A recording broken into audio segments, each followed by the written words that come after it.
Hi, I'm Charlotte. I'm 26 years old and I'm not married. I don't work full-time. I've mostly stayed at home since I was in middle school. I went to high school for a while, but then I stopped. So I only finished middle school. Since then, I've lived with my parents, done some part-time jobs, and found work online. I have a brother named Sawyer who is 3 years older than me. He's very different from me. He's good at sports, has lots of friends, and is outgoing. He never wanted people to know that he had a sister like me. He never brought his friends home. And if we happened to meet at the store, he ignored me. I thought it was just how things were, like someone else's problem. When my brother went to college and moved out, I stopped worrying about it. Then he talked about getting married. He's turning 29, so it wasn't a surprise. Later, he decided to bring his fiancée to our parents' house. Since I was home that day, I decided to join them. "Hi, Mom, Dad, I'm back," I said.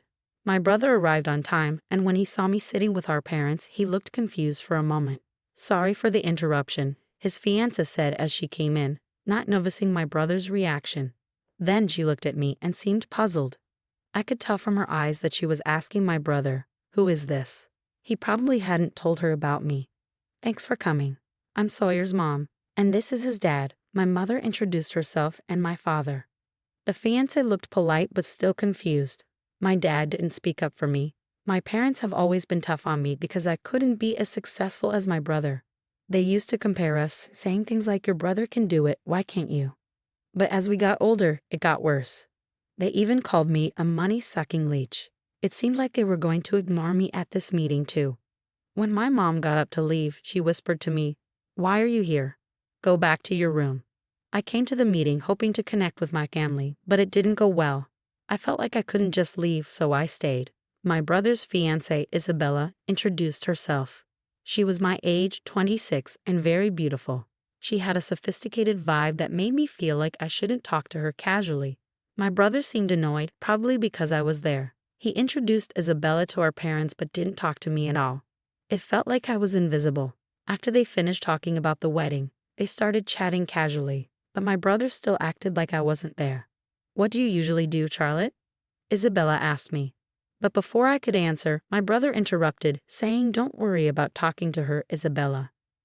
Isabella seemed surprised by his interruption. "Yeah, don't worry about it," my mom added.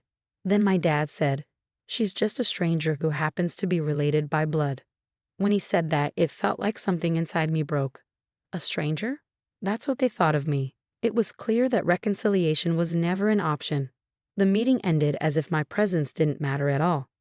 Soon after, my brother and Isabella got married and started building their own house. My brother works at a big company, and even though he's still young, he earns a good income. Isabella decided to be a stay-at-home wife and quit her job. When their house was finished, we got an invitation to a housewarming party. It would be a small gathering with Isabella's family and my brother's bosses. My mom got worried, saying, "Oh, it's already time for the housewarming party. Time flies. We should get a gift." My dad said, "We're family, so it doesn't have to be fancy," and flipped over the invitation casually. Only my parents' names were on it. Mine was missing. My mom seemed to notice but asked, "Charlotte is coming too, right?" I wasn't sure what she meant. They hadn't exactly treated me well at the meeting. "It's okay if I'm not invited," I said, but my mom insisted, "No, you're coming. I'll make sure of it." So I ended up going to the party. On the day of the party, it suddenly started raining. We took a taxi to my brother's house. Because of the rain, my brother and his wife stayed inside to greet guests at the entrance. When we arrived, my mom said to me, "You pay for the taxi," and she and my dad hurried towards the entrance without umbrellas. "Ah, now I understand," I thought to myself. My brother's house was quite far from ours, so it seemed a bit extravagant to take a taxi. Yet I was the one who had to pay for it. After settling the taxi fare, I hurried towards the entrance, and Isabella asked me, "Who are you?" I had only met Isabella once before, so maybe she forgot me, I thought. So I introduced myself, saying, "I'm Charlotte, Sawyer's sister." But she replied with a smile, "Ah, Nate's sister, the one who dropped out of high school. We didn't invite the freeloader living off their parents." Isabella said this casually, still smiling. My brother had just come back from welcoming someone inside when he saw me and asked with disgust, "What are you doing here?" "Sawyer, I told you not to invite her. Why is she here? I don't know, my brother replied. It seemed like he didn't want me there after all, and Isabella's attitude changed once she found out about me.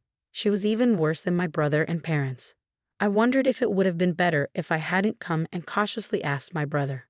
Yeah, you're basically a stranger because you didn't finish high school. Not finishing high school doesn't count as an education, right? Can you please leave quickly? Isabella added, backing up my brother. Her calm expression the whole time was really scary. Okay, I said quietly and turned around. The taxi we came in earlier was gone, and since we weren't on a main street, finding another one seemed hard. I didn't have an umbrella. I started walking, getting soaked in the rain. I could hear Isabella laughing behind me. After a while, I got back home. My parents returned looking happy. They saw my face and asked, "Why did you leave so suddenly? Couldn't you at least call a taxi to get back?" "You're so useless," my mom complained, as if it was nothing unusual. Sorry, I suddenly got a stomach ache. I lied to cover up the real reason. You left just because of that. You're hopeless. Make sure to give the gift later. You're an adult, my dad scolded me. Speaking of which, I had prepared a gift for the party, but I ended up bringing it back without giving it. I wanted to send it by mail, but I didn't know the address. I thought about asking my parents for the address, but the tension at home made it awkward. So I reached out to my brother instead. I want to send a gift. Can you tell me the address? His only response was, I don't give my address to strangers, right? I sighed. Was it really enjoyable for him to assert dominance over me in private, not just embarrassing me in front of others? It was bewildering. Maybe it wasn't just my brother behind these messages. Perhaps Isabella was also involved, laughing along. Either way, it felt ridiculous. I gave up on sending a congratulatory gift for my brother's housewarming party. I realized I couldn't get along with my family anymore, so I made the decision to move out. I didn't have a full-time job, but I had some savings from my part-time work. With that, I managed to rent a room to live on my own. Since it wasn't enough to cover all my expenses, I decided to try streaming videos in my free time. I had always enjoyed watching streams as a hobby and had a knack for spotting trends among popular streamers and boosting views. When I started streaming myself, I began earning tens of thousands of dollars a month. That income kept growing, enough to cover all my living expenses. I decided to invest the money I had saved up. The investments turned out to be successful, so I decided to venture into running a small company that imports and sells goods. I kept myself busy in a good way and felt fulfilled every day. Unlike having a family that would complain about me spending too much time on the computer, I enjoyed my freedom. A few months later, I got a call from my parents, who hadn't reached out to me since I moved out. "We need your help with Sawyer's finances," they said. "Why?" I asked, genuinely curious. I couldn't understand why my brother, who had just built a new house, would need financial assistance. Slowly, my parents began to explain the situation. It turned out that my brother had been throwing frequent parties at his new house, mingling with various people like bosses, executives, clients, and Isabella's friends. During one of these gatherings, someone pitched an investment opportunity to him, and my brother ended up trusting it. He ended up losing a large amount of money, enticed by the promise of quick returns in just a few months. I was surprised. My brother had a good job, so if he had just focused on working hard, he wouldn't have made such a mistake. It was a pity. Who recommended this investment? Is it a scam? I asked. No, it's not. It's someone Isabella knows, my parents replied, showing complete trust in Isabella. How much do you need? I asked, shocked by the amount. It was more than what an average employee could easily afford. Is that really the amount my brother needs alone? I asked my parents hesitantly, fearing the answer. We were also introduced to the same investment, my parents admitted after a pause. I can't come up with that much money so easily. Sorry, I said, trying to end the call. But they insisted, saying, "We're your real family. Help us out in times like these." Real family? Too little, too late. Sorry, but I'm busy and I'm a stranger to you, right? With that, I hung up the phone. Later on, they somehow found out where I work, and my parents' and brother's families showed up at my office.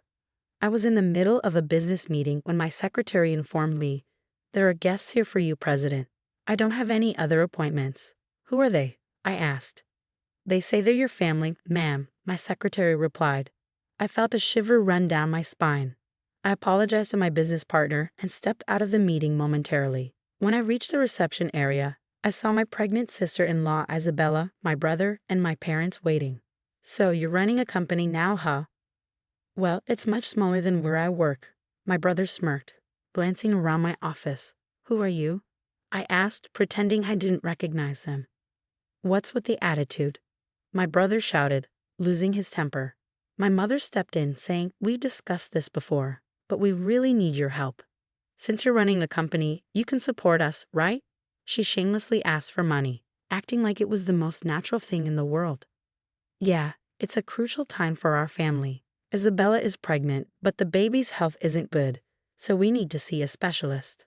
Please, Charlotte." My father and Isabella joined in, making it seem like it was my responsibility to cover everyone's expenses.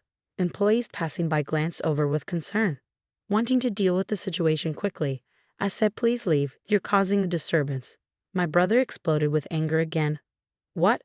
We're a disturbance? We came all this way, and that's how you talk to your family," he yelled. The passing employees stopped to face them, and my brother began to cause a scene. "Did you all know this girl dropped out of middle school? She was a shut-in no good." He seemed determined to humiliate me into giving him money. However, the employees responded in a way my brother didn't expect. "We know, everyone knows. The president's background, even mine. The president hires many people from similar situations. Is there a problem?" My brother, who usually only socializes with highly educated and wealthy people, seemed taken aback and started to stutter. Meanwhile, my father remarked, "What a pathetic company, just a gathering of misfits." "Exactly, companies that do business with a place like this can't be any good either," my brother added, shouting loudly. At that moment, the president of the company, the person I was meeting with, who had been waiting in the reception room, came out, clearly hearing the commotion. My brother's expression turned blank and then pale as he looked at the man. He couldn't meet his gaze and lowered his eyes. "What's wrong, Sawyer?" Isabella asked him. "Don't call me that," my brother whispered to Isabella, but it was too late. Sawyer? Oh, it's you." The company president approached my brother and scrutinized his face. "You're Mr. Long, the division manager, right? We owe a lot to your company."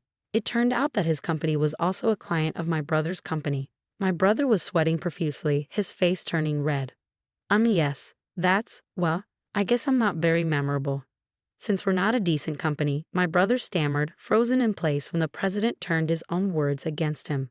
My father, mother, and Isabella sensed the tension and fell silent. Ignoring them, I apologized to the president again, saying, "I'm sorry for taking up your valuable time. I'll ask them to leave." "Oh, are you sure?" "I have time today, so I don't mind waiting."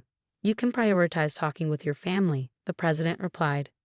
"No, they're not my family," I said, glancing at my parents' and brother's family. "They're complete strangers." After that, my parents' and brother's family were asked to leave the company. Perhaps stunned by the exchange with the company president, they left quietly. Curious about how my job was exposed, I looked into it and found out that Isabella was the cause. She had a friend who was well informed about investment-related information and always kept her ears open. This friend came across a young woman in her 20s who was making a name for herself as a talented trader and company owner. Isabella was surprised when she saw a photo of this woman in the media and realized that she was her husband's sister, whom she had heard was a middle school dropout and no good.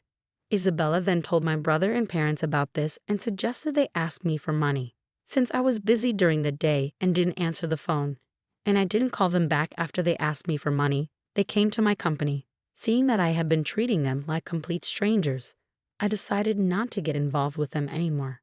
However, I couldn't help but look into Isabella's involvement further. I was curious about Isabella's friend who played a role in my family's financial troubles. It turned out that this friend was actually Isabella's ex-boyfriend, and they still seemed to be involved. Shockingly, the child Isabella was carrying wasn't my brother's but the child of that investor. My brother was devastated to learn the truth, understandably so, as everything had been a lie. Additionally, it seemed that Isabella had been scamming money from several other men under the guidance of her ex-boyfriend. Consequently, my brother and Isabella got a divorce, and both of them are now in police custody. Unfortunately, the lost money won't be returned anytime soon. Following the incident at my company, my brother's situation at his workplace worsened. He was transferred to a less prestigious department and eventually resigned. Similarly, my father faced troubles at work when the president witnessed him losing his temper with a subcontractor. After investigating his behavior, he was fired. Apparently, he had been making derogatory remarks about people with lower education levels, similar to what he used to say to me. So both my brother and father ended up losing their jobs. Despite their reduced income, my former family still tries to contact me, suggesting that we live together. However, I have banned them from entering my company's building, so they can't force their way in anymore. Despite their efforts, my response remains the same. I don't know you, you're complete strangers to me. I have no intention of changing my stance in the future.